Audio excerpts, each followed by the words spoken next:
I had a dream once that I was walking up a hill at a festival, and I looked over and there was a little old man, and he was undoing these gray, muddy, dirty looking strands that came out from a person.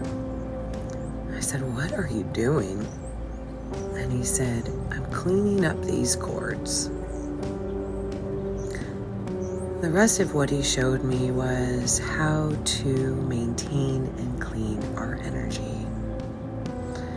We are energy after all, and everything we come in contact with, everyone, everything during a day, we're going to pick up and drop off and connect with those things. So, in an effort to approach each new day in a cleaner way, here is a very simple practice of cord cutting and maintaining energetic integrity.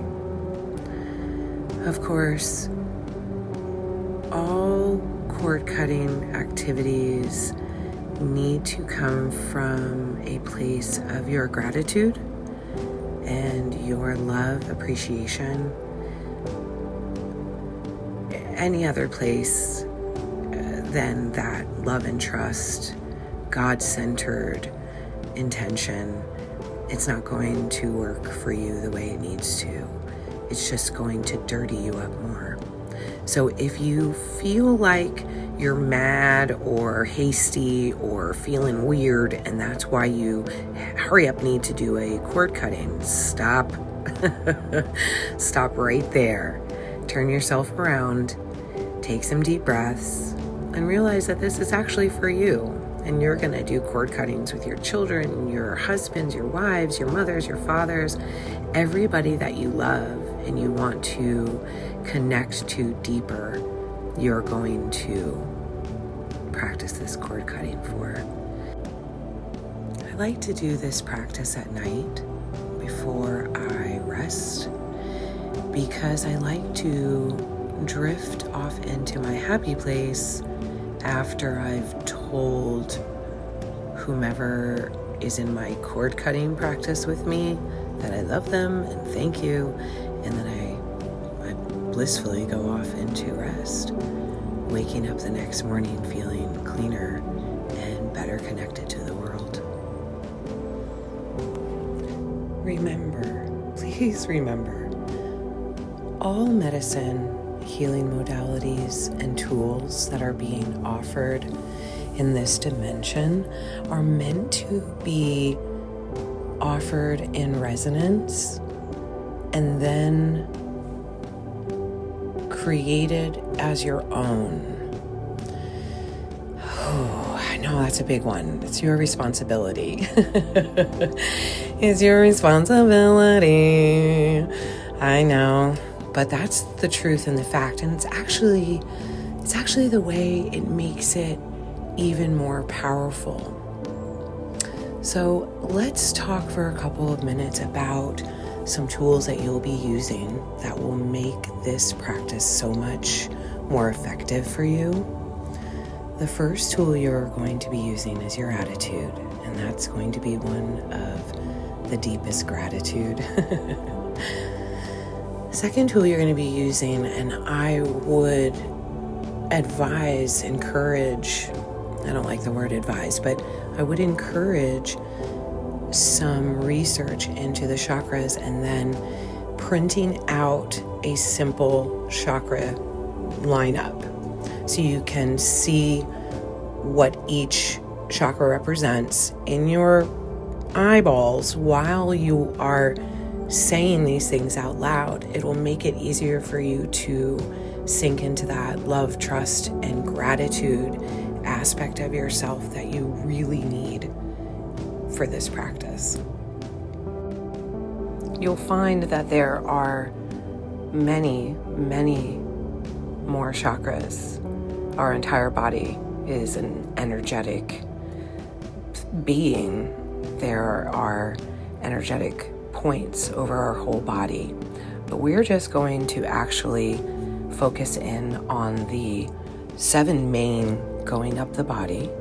And I also include the feet. I include the feet because we are walking on this beautiful mother, and our feet are connected to her. Every time we wiggle our toes and feel our body, we are feeling into the earth. We are grounding, and that's another chat together another time. The next tool that you're going to need for this practice is a symbol. The multiverse is built, created through symbol and code, light code. Your symbol should be something that resonates with you so deeply that when you see it out in your world, it immediately brings you to a place of peace and connection, reminding you, yeah, this is where I am, this is where I belong, I'm doing the thing, here I am. It can be anything. It could be the cross. It could be a gem that you love. It could be a baseball. It could be a tool of your trade. If you're a barber, it would be something there. I caution you not to use scissors if you're a barber for your symbol, because we're going to get to the last tool you're going to need, and that is a cutting implement. So if you are a barber or a hairdresser, something in that realm of craft art, or you are a paper cutter, somebody who makes paper things, save your scissors for your cutting implement. Choose a different symbol. My symbol is a heart-shaped rock. Heart-shaped things have spoken to me since I have gotten to this planet, and they show up everywhere. They affirm path, they affirm choices, they just do their symbolic work in my existence. For you, it's going to be what does that for you. What symbol pops up and just sets you in a different trajectory than you might have been a microsecond before you saw that symbol. Think about that for a little bit. Lastly, of course, is our cutting implement. It can be anything. A shard of obsidian, a buck knife your grandpa gave to you. If you're a barber or a hairdresser or anything in that realm, it could be your scissors that you use every day, or your favorite scissors, the most expensive ones in your drawer that you saved up months for. It could be anything. If you work with horses, maybe it's a hoof trimmer. If you do carpentry, maybe it's something there. If you tan hides, maybe it's a draw blade. I don't know. It's your medicine. You're going to make it your own. My tool for cutting is a small pair of golden crane scissors that my Grammy always used. And they just connect me to ancestor and spirit and God in a way. When I think about them, I know that I am powerful and that I come from spirit and light. Can't explain it. That's my medicine. You'll make your own. All right. Now we have some simple tools. And in part 2, we're going to walk into the meditation and do the actual work.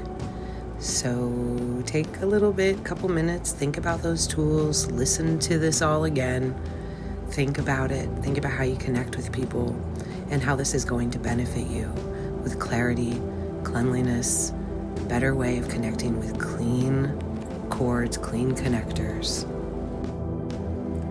Leaning into that beautiful God, light, love, and trust. Leaning into that attitude of gratitude and wanting the best, highest good for all, as we are just children of light, playing. Here we go.